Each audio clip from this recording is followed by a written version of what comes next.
지금까지 저희는 두 개의 기록에서 치유를 보았습니다. 서경은 이름만 남겼습니다. 비로소 치유가 있었다. 사기는 이야기로 채웠습니다. 치유가 난을 일으켜 탕록의 들판에서 사로잡혀 죽었다. 그런데 세 번째 기록이 있습니다. 같은 전투를 다룬 기록인데 앞에 두 기록과 완전히 다른 방식으로 쓰여 있습니다. 역사의 언어가 아닙니다. 그렇다고 단순한 이야기도 아닙니다. 신화의 언어입니다. 산해경이라는 책입니다. 이 책에서 치유는 전혀 다른 얼굴을 갖습니다. 그리고 흥미로운 것은 이 신화의 언어가 역사의 언어가 말하지 못한 것을 말해주고 있을 수 있다는 점입니다. 오늘 저희는 그것을 함께 살펴봅니다. 산해경을 이해하려면 먼저 이 책이 어떤 책인지를 알아야 합니다. 산해경은 중국 선진시대에 저술되었다고 추정되는 대표적인 신화집 및 지리서입니다. 그런데 여기서 추정된다는 표현이 중요합니다. 우의 협력자 백익의 저서라고도 전하나 이것은 가설이고 춘추시대부터 한대 초기까지 걸쳐서 호기심 많은 학자들이 한 가지씩 첨가한 것으로 보고 있습니다. 즉, 한 명의 저자가 쓴 책이 아닙니다. 수백 년에 걸쳐 여러 사람이 덧붙여 만들어진 책입니다. 그리고 이 책의 내용은 독특합니다. 지리서처럼 산과 강을 설명하면서도 동시에 괴물과 신들의 이야기를 담고 있습니다. 고대 전환시대 때부터 판타지 소설로 취급받았을 정도로 내용 자체가 전 근대 기준으로도 굉장히 판타지스러웠습니다. 실제로 사마천은 산해경의 괴물 이야기에 대해 논할 수 없다고 말했다고 전해집니다. 그런데 여기서 흥미로운 관점이 있습니다. 학자 손자구는 일찍이 산해경을 동이계 고서로 규정한 바 있습니다. 산해경에는 은 및 동이계 문화 요소가 풍부히 담겨 있는데 고대 한국은 지리적, 문화적, 종족적으로 산해경의 성립 주체인 은과 동이와 상당한 친연성을 지닌다는 것입니다. 이것이 맞는지 여부는 여전히 논쟁 중입니다. 하지만 이 시각이 있다는 것은 알아두는 것이 좋습니다. 이 에피소드에서 저희가 함께 살펴볼 것은 네 가지입니다. 첫째, 산해경의 치유 기록. 사기와 무엇이 같고 무엇이 다른가. 둘째, 착고가 단풍나무가 되었다는 기록. 신화의 언어가 말하는 것. 셋째, 발이라는 존재. 전쟁이 끝난 뒤에도 해결되지 않는 것. 넷째, 신화의 언어가 역사의 언어보다 더 풍부하게 말하는 경우가 있는가? 함께 들어가 봅시다. 산해경에는 치유에 관한 기록이 여러 곳에 흩어져 있습니다. 그중 핵심이 되는 두 대목을 함께 보겠습니다. 대황북경 원문을 보면 치유가 병기를 만들어 황제를 공격했다. 황제는 응용에게 명하여 기주의 들에서 공격하게 했다. 응용이 물을 모아두었는데 치유가 풍백과 우사에게 청하여 폭풍우를 쏟아지게 했다. 황제가 하늘의 여신 발을 내려 보내니 비가 그쳤고 마침내 치유를 죽였다. 발이 다시 하늘로 올라가지 못하게 되자 그가 머무는 곳에는 비가 내리지 않았다. 숙균이 황제에게 아뢰어 뒤에 그녀를 적수의 북쪽으로 옮겼다.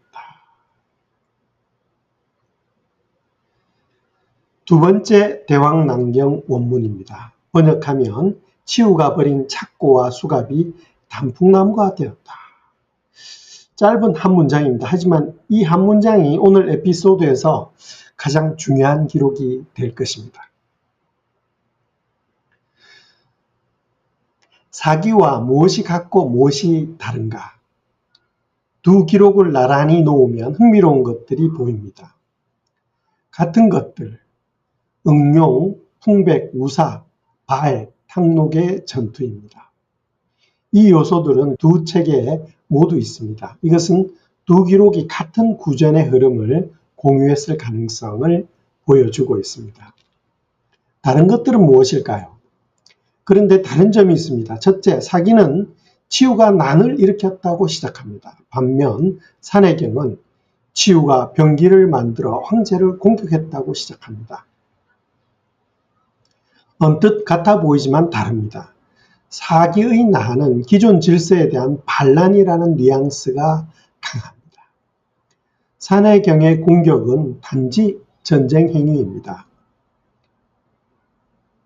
둘째, 사기에는 없는 것이 산해경에 있습니다. 발이 하늘로 돌아가지 못했다. 비를 그치게 만든 발이 하늘로 못 갔어요. 그리고 그가 머무르는 곳에는 비가 내리지 않았다. 이것은 무엇을 말할까요? 우리가 잠시 후 함께 생각해 볼 것입니다. 셋째, 산해경에만 있는 것은 무엇인가요? 치우가 버린 착고와 수갑이 단풍나무가 되었다는 문구입니다. 착고가 단풍나무가 된 것의 의미를 알아보겠습니다. 치우가 버린 착고와 수갑이 단풍나무가 되었다. 이 한 문장을 어떻게 읽어야 할까요? 신화의 언어는 역사의 언어와 다르게 작동합니다. 역사의 언어는 사건을 말합니다. 무슨 일이 있었는가? 신화의 언어는 의미를 담습니다. 그 일이 세상에 무엇을 남겼는가? 착고와 수갑은 무엇입니까? 죄인을 묶는 도구입니다. 패배한 자, 억압된 자, 끌려가는 자의 상징입니다. 그것이 단풍나무가 되었습니다. 단풍나무는 붉게 물드는 나무입니다. 가을이 되면 불처럼 타오르는 나무입니다. 여러 해석이 가능합니다. 하나를 읽어보겠습니다. 치유의 억울함이 자연에 흡수되었다는 것. 패배한 자의 고통이 세상에 흔적을 남겼다는 것으로 볼 수도 있습니다. 다르게 한번 읽어보겠습니다. 단풍의 붉은색이 치유의 피를 상징한다는 것.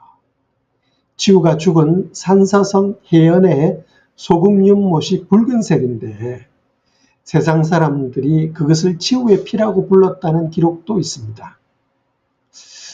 또 다르게 읽어보겠습니다.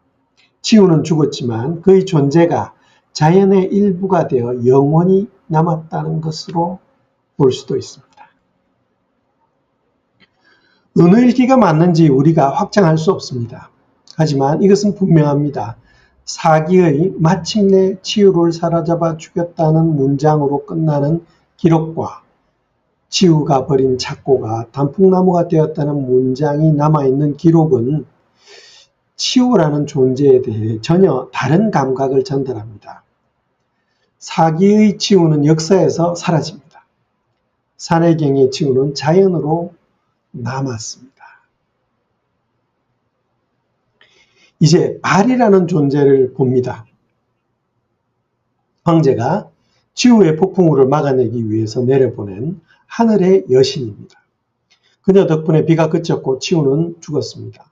전쟁이 끝났습니다. 그런데 산해경은 여기서 멈추지 않습니다. 발이 다시 하늘로 올라가지 못하게 되자 그가 머무는 곳에는 비가 내리지 않았다. 이것을 어떻게 읽어야 할까요? 한 가지 해석은 이렇습니다. 한발이라는 말이 있습니다. 가뭄을 일으키는 신이라는 뜻입니다. 발이라는 글자에서 온 말입니다. 우리나라에도 이런 해석을 하시는 분들이 많죠. 산해경은 한발이라는 재앙의 기원을 설명하고 있습니다. 치유를 막기 위해 전쟁에 동원된 여신이 전쟁이 끝난 뒤에도 하늘로 돌아가지 못해서 가뭄을 만들어내는 존재가 되었다는 것입니다. 이것이 신화의 방식입니다. 역사가 누가 이겼다로 끝낼 때 신화는 묻습니다. 전쟁이 끝난 뒤 세상은 어떻게 되었는가? 황제가 이겼습니다. 치우는 죽었습니다. 하지만 그 전쟁의 여파로 어디선가는 가뭄이 생겨납니다. 승리의 대가가 있다는 것입니다. 이것이 역사의 언어가 말하지 않는 것을 신화의 언어가 말하는 방식입니다. 신화는 어떻게 기억할까요? 지금까지 세 기록을 함께 보았습니다. 서경, 비로소 치우가 있었다. 이름의 기록입니다. 사기, 치우가 난을 일으켜 사로잡혀 죽었다. 사건의 기록입니다. 산해경, 착고가 단풍나무가 되었다. 바른 하늘로 돌아가지 못했다. 여파의 기록입니다. 같은 인물, 같은 전투를 놓고 세 가지 전혀 다른 방식의 기억이 있습니다. 어느 기억이 더 진실에 가까울까요? 우리가 쉽게 답할 수 없는 질문입니다. 하지만 한 가지를 생각해 볼 수 있습니다.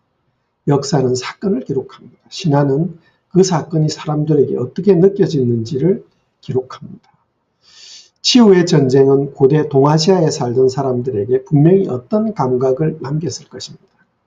그것이 착고가 단풍나무가 되는 이야기로, 가뭄을 일으키는 여신의 이야기로 남았을 수 있습니다. 사실의 기록이 아닐 수 있습니다. 하지만 기억의 기록일 수 있습니다. 그리고 어쩌면 그 기억이 3000년을 넘어 2002년의 광장에까지 이어졌을 수 있습니다. 이쯤에서 한 가지 더 생각을 해봅니다. 앞서 잠깐 언급했던 산해경이 동익의 고서라는 주장입니다. 정재석 교수의 연구는 산해경이 황하 문명 중심이 아니라 동방, 즉 동이 문화권의 기억을 많이 담고 있다고 봅니다. 만약 이 주장이 맞다면 산해경의 치우의 기록은 특별한 의미를 가질 수 있습니다. 사기가 황제의 후손을 자처하는 한나라의 관점에서 치우를 반란자로 기록했다면 산해경은 그와 다른 문화권의 기억을 담고 있을 가능성이 있습니다. 이 주장을 우리가 확정할 수는 없습니다. 하지만 산해경의 치우가 사기의 치우보다 더 복잡하고 입체적으로 그려진다는 것, 그리고 단순히 반란자로 끝나지 않는다는 것은 사실입니다. 착고가 단풍나무가 된다는 기억, 그것은 어디에선가 치우를 그렇게 기억하는 사람들이 있었다는 뜻일 것입니다. 오늘 저희는 함께 보았습니다. 같은 전투가 세 가지 방식으로 기억되는 것을 말이죠. 서경은 이름만 남겼습니다. 사기는 승자의 이야기를 남겼습니다. 산해경은 이 전쟁이 세상에 남긴 것들을 남겼습니다. 착고와 수갑, 단풍나무, 하늘로 올라가지 못한 여신과 그 이후에 이어진 가뭄.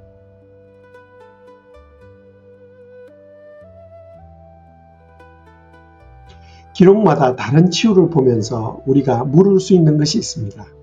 우리가 어떤 기록을 읽느냐에 따라서 우리가 보는 치유가 달라집니다.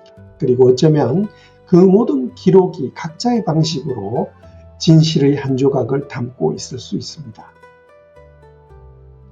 다음 주에는 한국의 기록으로 갑니다. 규원사화라는 책입니다. 중국의 기록들과 전혀 다른 방식으로 치유를 기억하는 기록입니다. 목요일 밤 한밤의 책방에서 만나겠습니다.